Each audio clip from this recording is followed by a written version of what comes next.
Welcome to the Life in the Red podcast presented by the Lincoln Journal-Star, your source for Husker news, analysis, and more. From football in the fall to recruiting in the summer, we've got you covered. Now, here are your hosts, Chris Basnett, Parker Gabriel, and Stephen M. Sipple. 3, 2, 1. Welcome in, Life in the Red podcast. I'm Chris. There's Parker. No Steve today counting us in. So we brought in Parker to do that for us. Steve is unavoidably detained Bullpen at the arm, moment. yeah. So Somewhere we'll in the wide world. Yeah, he's as he usually is. He showed up to baseball yesterday on the Harley to talk to Will Bolt, which I kind of gave a little fist pump when I pulled into the parking lot and saw the Harley. Best winter ever. Oh my God, seriously. Will Bolt's saying that. They've been outside like 20 times this year. It's crazy. It's as soon as the season starts, though, the March snow will commence here. That home opener, March 11th, is guaranteed. Guaranteed. Like 38. Guaranteed. Flurries, yeah. Wind blowing about 30 miles. Heart of spring ball for Nebraska. They'll be in the Hawks because snow will be piled up outside.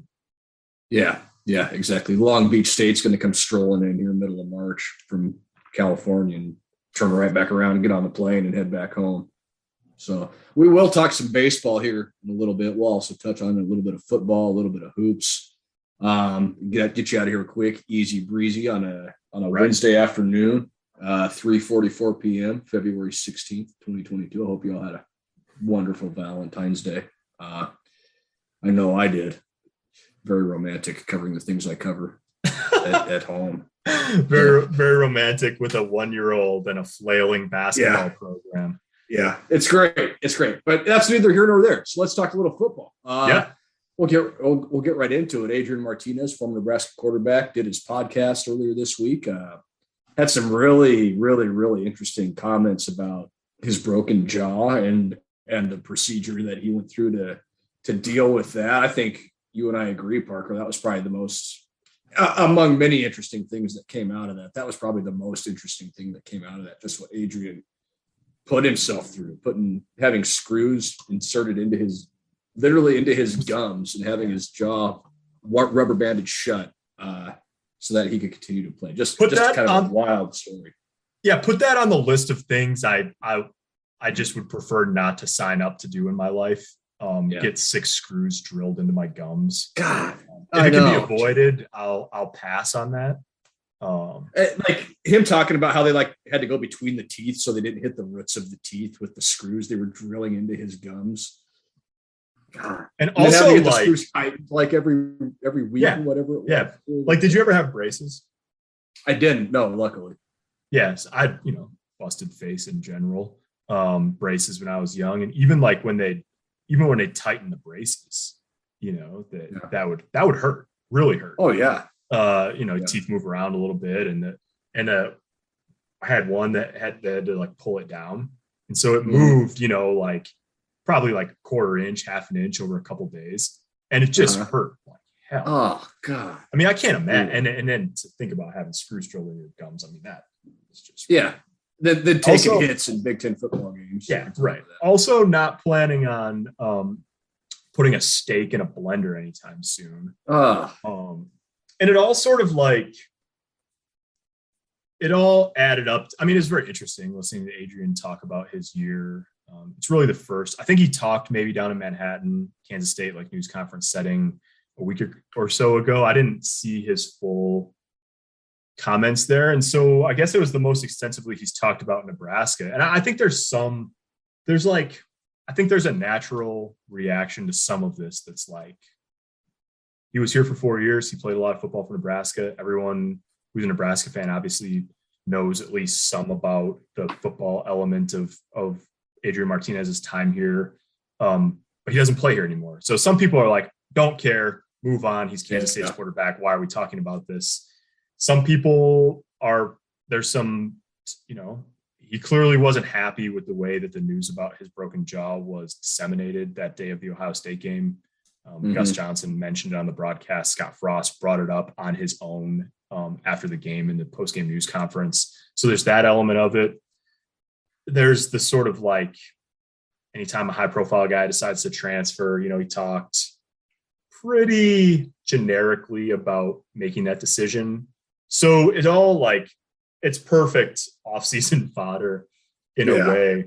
But the thing, honestly, like Baz, the thing that I came away from thinking most out of all the stuff, whether it's like, did Frost do wrong by him by talking about the jaw, when people like knew something was wrong but didn't know the extent of it, and who said what after the season and all that stuff. Honestly, the thing that struck me the most was the lengths that Adrian went to stay on the field last year. It's just insane to go through all that and to play, and then to have the high ankle sprain, which we also knew about the Tuesday before the Minnesota game, and to just continue playing until he literally tore his labrum. Until he literally could not play anymore. And an ankle injury, screws in his gums and an ankle injury. Then he tore his labrum against Wisconsin. And still kind of wanted to play, and still tried to like give it a go after he tore his labrum. He played. He played an entire second half against Wisconsin. He played. Yeah. And so like that was what stuck out to me, was like, people invariably will have opinions about Adrian Martinez. And he said during that podcast to like, I understand I'm not unique. Like, the whole thing with the news coming out about is like, I guess you'd prefer for the source of that sort of news coming out. Like, if you're him, you don't want it to leak, and you probably prefer that if it's going to, that your head coach isn't the source of it coming out. But like, so yeah, I mean, that's all is what it is. But man, I mean, the kid, just one thing nobody can ever question about him is just what he was willing to go through. Frankly, all 4 years he was here, to stay on the field and try to play and try to help. It's just the threshold for pain, like, is phenomenal. And like, football players are tough. Like, we get that. And that's part of the deal. But man, like, he went above and beyond, and especially in the context of what he was asked to do for Nebraska, which was basically everything when they were on offense most of 4 years. Like, it adds a whole other layer to just kind of his story here. And like you said, he's not Nebraska's quarterback anymore. Some people are probably sick of hearing this, whatever, but this is what it is. Dude was tough, and dude played through a lot and was asked to do a whole hell of a lot while playing through a lot. So yeah, just pretty incredible what he went through just to even get on the field. There's also just like this element of like, with Nebraska, like, of course it would happen that way, like, some of it's unavoidable, some of it's just freak stuff that happened, like Jordan Riley rolling up on his ankle in practice, and injuring him further. But it's like, like, they were sort of laughing about it, like he had the screws put in, and then they played Northwestern. He like ran for a couple touchdowns, like in the first quarter. It was like, I guess, not really running less. And then, like, he took hits obviously over the course of the season and got hurt further and all of that. And it just is like, it's a shame for him. I'm sure that there's part of him that's like, he said, it's like, well, it's all part of the experience and you learn about yourself and all of that. But like, man, to put yourself through that and then go 3-9. Yeah, it's a hell of an experience if you want to talk about it being all part of the experience. Character building. Yeah. Nobody's got more character than Adrian, if that's the case. It's all that type 2 fun. Yeah, exactly. Okay, so that's Adrian. Yeah. We'll talk about the current team now. Spring ball is a little more than a week away. Basically, how about that? Yeah, a little less than 2 weeks. 28th. Is that the first day? Yeah. Yep. A week from Monday. Week from Monday. There you go. So obviously we won't get to see a whole lot of that, other than maybe some guys stretching for 15 minutes before practice starts. Pretty much. We won't glean a whole lot out of this new coaching staff, these new additions to the roster, those sorts of things. But I guess, Parker, what's maybe a thing or two you're kind of looking at as you kind of gear up here over these next couple of weeks and this gets going? Yeah, I think there's a lot of interest I think there's a lot of unknowns, and that's always the case to some degree. It always makes a difference in terms of like sort of how zippy you think spring ball is going to be, depending on what's happening at quarterback. And even if you are of the mind that Casey Thompson as a veteran and 10-game starter last year in the Big 12, is the favorite to win the job, which he probably is. I mean, he's got to win the job, but he's got easily the most experience. It still is going to be very interesting, just in the sense that they've got 3 new scholarship guys there and all of that. There's just so much uncertainty on the offensive line. There's 16 new guys in the program. They have depth issues on the defensive line at this point, and wide open races in the secondary. Like, it feels like, and 5 running backs, and I guess Ramir Johnson's the favorite, at this point, but you can see any number of guys sort of like grabbing that mantle by August. So like everywhere you look, even like tight end, which tight end is among the more boring positions on the roster because Travis Vokolek's back and Sean Beckton, the coach, is back and all of that. Yeah. Like even there, like Vokolek's out for most of the spring with he had surgery after the season, shoulder surgery. So like that's when they roll out the number 1 offense on the first day of spring ball, like you're probably talking about some combination of Thomas Fidone, Chance Brewington, Chris Hickman. And like, so that even that's going to be interesting. So it's like the middle of the winter, spring ball's starting, and there's just a lot of uncertainty and a lot of things to ask coaches and players about when we don't actually get to see them on the field. Yeah. Yeah. It's, I completely lost my train of thought. I'm sorry, Parker. I'm going to hang you out to dry here. I had a thought and now I can't remember what it was. That's fine. That's spring ball in a nutshell, though, right? That's spring ball in a nutshell. What's going on, and then you look out shiny object over here, right? About yeah. that. Oh, hey, yeah. Look at that. Yeah. What do you think? Okay, so how about this? Like, there's a lot of. I mean, so that's like there's all this player stuff. Then there's more overarching questions, like especially on offense about how the system comes together and all of that. Like, you heard Mickey Joseph on the early signing day, and he said this since too. Like, he's convinced that they're going to throw the ball a lot, maybe not 65% or anything like that, but a lot under Mark Whipple.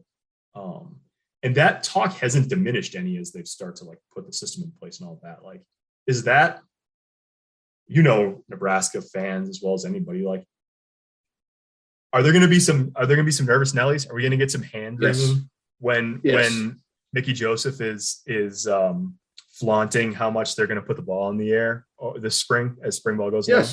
Well, and think about how much hand wringing there was the last 4 years when they ran it more than they threw it. Now it was close. I mean, it was now it wasn't 65-35 or anything like that. But what did we hear all the whole time? Run the damn ball. And now you're talking about throwing. They got the hats. 65%. Yeah. Now you're talking about throwing it 65% of the time. But you know what? It's what we just talked about, right? Like there's not a lot of proven guys at running back. Ramir Johnson's probably the guy.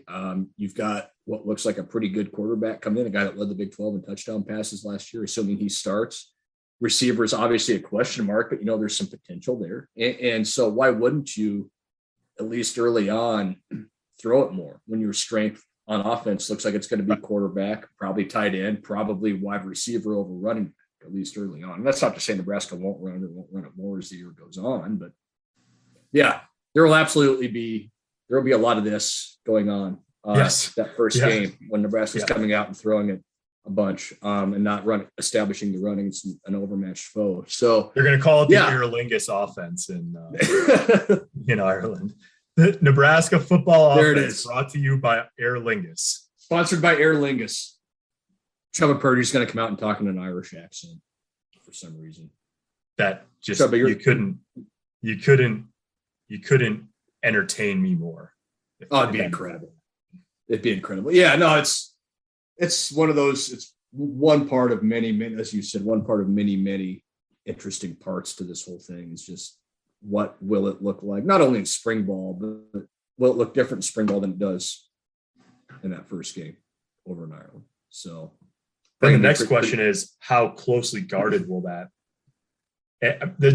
No one is going to say anything interesting about the offense this spring. No, it's going to be state secrets for sure until that first. And even in that first game, like you have to think, like Nebraska's going to try to win the game, of course, but you have to think if they can do it in as vanilla a way as possible, like they're probably going to do it. Like it's not like you need to be really fancy to beat Northwestern necessarily. You just have to be able to execute.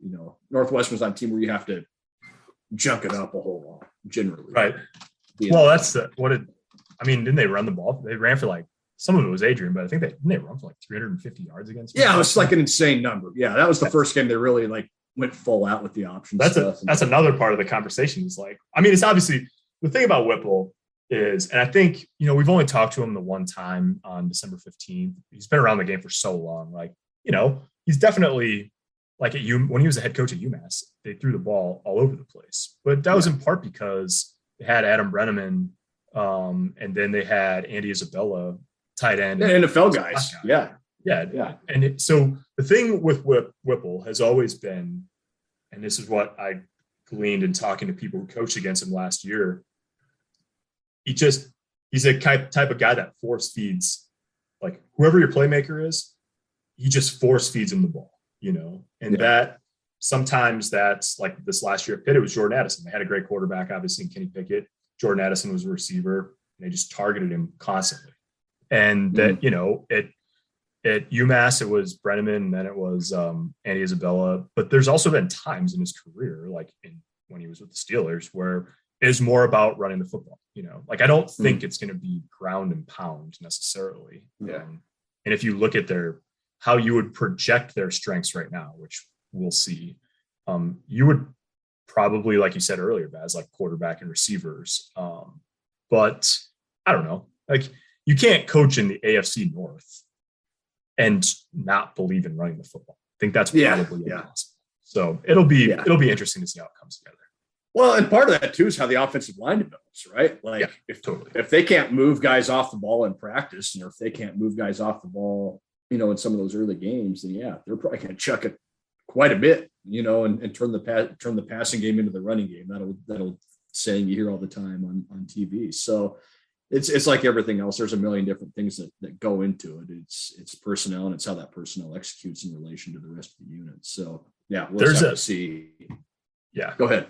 That speaking of the offensive line, I just think to me, there's so many different combinations that could develop, I guess, over the next few months. There's no guarantee that any of them are going to lead to massive improvement. Although it obviously could. But I think the thing, I can't think of a position on the roster that I have less an idea of what it's going to look like than center. Oh yeah. It could just be as simple as Ethan Piper this spring, and then Turner Corcoran, when he gets healthy. Trent Hickson is a sort of trusty veteran backup type, could be it. But if you gave me who takes the first snap at center against Northwestern in August, and you said Corcoran, Piper, Hickson, transfer, I would not know what to tell you. Yeah. I don't. Because Corcoran, that'd be interesting to see, but maybe he gets healthy this summer and they put him back at right tackle and Teddy's at left tackle. It's every guy like Piper. Okay, he's athletic and he's smart and all of that, but he really struggled consistently. You cannot have that at center. And Hickson was a starter in 18. Yeah, hasn't been since. Clearly, they think other guys, talent-wise, have passed them up. And then you never know what they're going to do transfer-wise. So, just every guy there, you could squint and see it. And then there's also reason to be I'm not sure about that. We talk about entertainment value for our own selfish reasons. This center thing is fascinating. And they get it all sorted out, whoever it is, fly over to Ireland, first game, first snap, goes over the quarterback's head.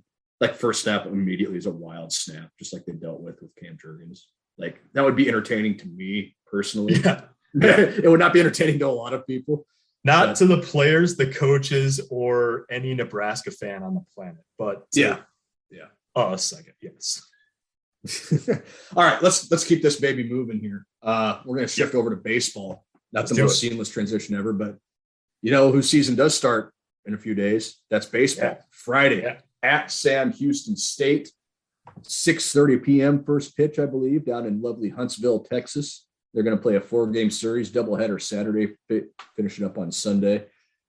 As as interesting as football is going to be this year, I put baseball almost on that same level, just because of what happened last year, the absolute stars they lost from last year's team, and they lost stars. Let's not make any jokes. Let's not make any bones about it. You know, they lost some big time dudes, and also because you just hear the confidence when Will Bolt talks in his team, and our esteemed colleague, Mr. Sipple, wrote about this in his column for today. You know, just the guy exudes confidence all the time, and it bleeds down to his players. And they talk plainly about it. They want to host a regional. They want to win a super regional. And they want to go to Omaha and play in the College World Series. And there's a lot of teams that want to do that, sure, but it feels a lot closer for Nebraska than it did even at the beginning of last season, when they weren't even picked in the top 6 in the Big Ten preseason poll, which for some reason only picked 6 teams, because that's how we do things in the Big Ten. Yeah, why not? But why not? So just, it's fascinating in that they're going to have to replace some big stars. It's fascinating that they're going to be playing with a target on their back for really the first time for a full season. It's fascinating to me because this is going to be Will Bolt's first full season as a head coach. Like, isn't that crazy? Coached 15 games his first year in 2020, Big Ten only last year until the regional. Now, God willing, hopefully it's a full season this year. And so there's that part of it too. What does it look like for Nebraska in the midweeks, in the non-conference? What if they go down to Sam Houston and they split, or they lose 3 out of 4? You know, it's going to be different than it was maybe last year with Big Ten. Yeah. So there's just so many interesting parts of this. They named the starting rotation a couple days ago. No real surprises. Kyle Perry, Shea Shanneman leading it off. 1A, 1B. Your 2 veteran guys, probably the guys you'd expect. Then Dawson McCarville, the Grand Canyon transfer, who was really good over the second half of last season for the Lopes. And then Braxton Bragg in that 4th spot, who probably becomes like your midweek guy when you're not playing a 4-game series. So kind of got a hint into what that's going to look like. We kind of have an idea what the position players are going to look like, what the lineup's going to look like. And it's got to be a lot of young guys. You know, just going around the infield, you're probably going to go sophomore, freshman, sophomore around the infield. And look, they're going to be good and they're going to be athletic, but they're going to be young. And the outfield, you're replacing your top 4 outfielders, basically. Yep. So there's a lot of questions with this team. I think they're going to be good. I don't know if they have the stars they had last year, but they've got a lot of really good players, a lot of talent. So I'm fascinated to see how this looks and how these roles kind of get filled out, especially over these first few weeks of the season. So I have questions. Obviously, you know, we saw Perry a little bit, obviously, last year. So I'm curious about Shanneman and Bragg in particular. I guess I know the least about those 2. Like, I guess with Bragg first, like what's his story? How did he make? What's his deal? What's your deal, Braxton Bragg? Been around for a couple of years. Name. I mean, that's a good baseball name. It's a great baseball name.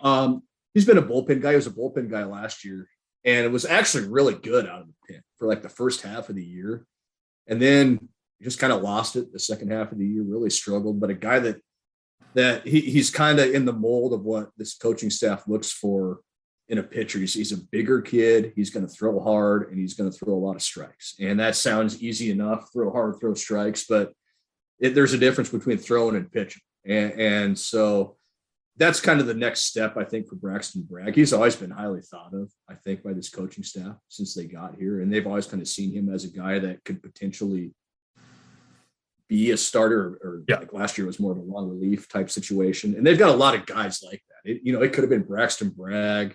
It could have been Jake Buns. It could have been Cody Frank. It could have been Mason. It could have been any number of guys in that 4th spot. But, Braxton Bragg, when he played summer ball, they made him a starting pitcher, and he was great. I think he had 24 strikeouts to 3 walks over the summer, which is kind of what you're looking for in your starting pitcher. So that's kind of the situation, I think, where they like their depth at pitching. Is that, it's Braxton Bragg this weekend, but it might be, somebody else next week or next Tuesday. And the kid's got talent. They really like his talent. That's what it comes down to. I mean, he's been more consistent with it, in the fall and in the spring here. And I think that's why he got that 4th spot, right out of the gate. So, I know baseball isn't everybody's cup of tea, but guess what? That's the best men's program on campus right now for Nebraska. It's going to take them probably 2 or 3 weeks to equal the win total for the men's basketball team. which is currently at 7, in case you didn't know that. So there's that. And I don't have the luxury this year of like already caring a lot about spring training baseball. So I've got to get my baseball fix in some way. This is going to be that's a thing, right? Like how many more people are gonna watch college baseball this year, because that's what it is. And if Nebraska makes a statement early on, if they go down and play well against Sam Houston State, if they go down and play well against TCU, who's ranked 17th in the country, all of a sudden, you want to be a national program, you're going to be well on your way, especially with the way things ended last year. And if you start hot this year, and Will Bolt and all those players will tell you, we got to take it day by day, step by step, and all those sorts of things. But if you're, looking ahead, a month from now, Nebraska's got a chance to really capture a lot of people's attention. And so that plays into this too. So yeah, it might be a deal where that's something that helps Nebraska. It might be a deal where it hurts them if they struggle. So yeah, it's going to be really interesting to watch, I think, for baseball. Let's wrap this up with a little bit of hoops. Decidedly less interesting at this point. Nebraska. Except for Amy Williams' team. Amy Thrilliams and the girls dominating Indiana the other night. Shout out to them. Leading by 21 at one point in the fourth quarter, a 17-0 run in crunch time. Just super impressive. First team to score more than 70 against the Hoosiers this year, which is pretty amazing when you think about some of the teams in the Big Ten. They got it going, and they're probably like a 6, 7, 8 seed right now in the NCAA tournament. That's pretty favorable. When you got like multiple weeks left in the season, anything is possible, obviously. Yeah. But that was a pretty emphatic ticket punch to the dance, I think, when you beat a top 5 team and the team that Indiana was leading the Big Ten 10-1. Yeah. When you beat a team like that, you're talking about an NCAA tournament team. I know they've been in the in or around the field for a good chunk of the year, but man, I mean, that they're going to make the tournament at this point is the way it's looking. In my mind, and I admittedly don't follow the women's game as closely, but in my mind, that was maybe the one hole in their resume was they didn't really have a ton of the marquee wins. They'd beaten Michigan earlier in the year at home. But you lose to Iowa twice, you lose to Maryland, a traditional power in your conference, and you've been close in a couple of those games, but you haven't gotten over the hump. So to do that in the manner in which they did it, yeah, you're right. That's about as close to locking it up as you can get, again, with a month left in the season. Yeah, right. At this point, so a long way to go. But you don't want to lose out and lose early in the tournament or anything like that. But yeah, exactly. So that's the women. The men, meanwhile, are going to play an 8 p.m. Friday night game against Maryland, who is 3-11 that's going to be 1-13 in the conference against 3-11 in the conference at 8 p.m. on a Friday night. So I'm putting the over under on scan tickets at 5,000 right now in Pinnacle Bank. Pretty rough. I mean, it is what it is. And, somebody asked me the question earlier today, is it to the point now where you're basically everybody's just kind of running out the clock on the season? And kind of feels like, right? Like there's obviously the intrigue of what will happen with Fred Hoiberg, what will happen with this staff, all that sort of stuff. But at this point, Nebraska's playing spoiler, but they're also playing spoiler when they went to Iowa coming off a win too. And then they gave up a 42-10 run and lost by almost 30. So there's opportunities there for a few wins, but look, they're going to be playing Wednesday in the Big Ten tournament in a playing game, probably against Penn State or Maryland again. And that's kind of the difference for Nebraska right now. You see some of these other teams at the bottom, and they play hard every time out. Maryland pushed Purdue to a 1-point game in West Lafayette. Yeah. After getting smoked by Iowa a couple days prior. Penn State just beat Michigan State last night. And I turned that game on, and Michigan State was up 12, I think, early in the second half. And I heard the first words I heard when I turned to put the game on TV was like Michigan State's first double-digit lead of the night. And then they went up maybe like it was 12 or 14. And I thought, this doesn't look like it's going to be interesting. And I just, for whatever reason, I left it on for a couple minutes, and bam, Penn State was right back in, like 10-0 run. Yeah. They were right there. Tough. Yeah, I mean, they're not as talented as a lot of these teams, but they play hard, and they play hard for 40 minutes. And I hate to say this, but you can't say that about Nebraska. They just don't do it. And whatever the reason for that is, at this point, it doesn't matter because you're 1-13 in the conference. The season is what it is. It's a lost cause at this point. So that's where we're at for Nebraska basketball. It's a pretty uplifting time right now over at PBA. We'll talk to Fred Hoiberg tomorrow, get his thoughts over the next couple of weeks here. But we're going to make it quick and easy for you. Get in, get out, enjoy your weekend. We'll talk to you next week. Hopefully we'll have all three of us back in the saddle, and we'll talk to you next time.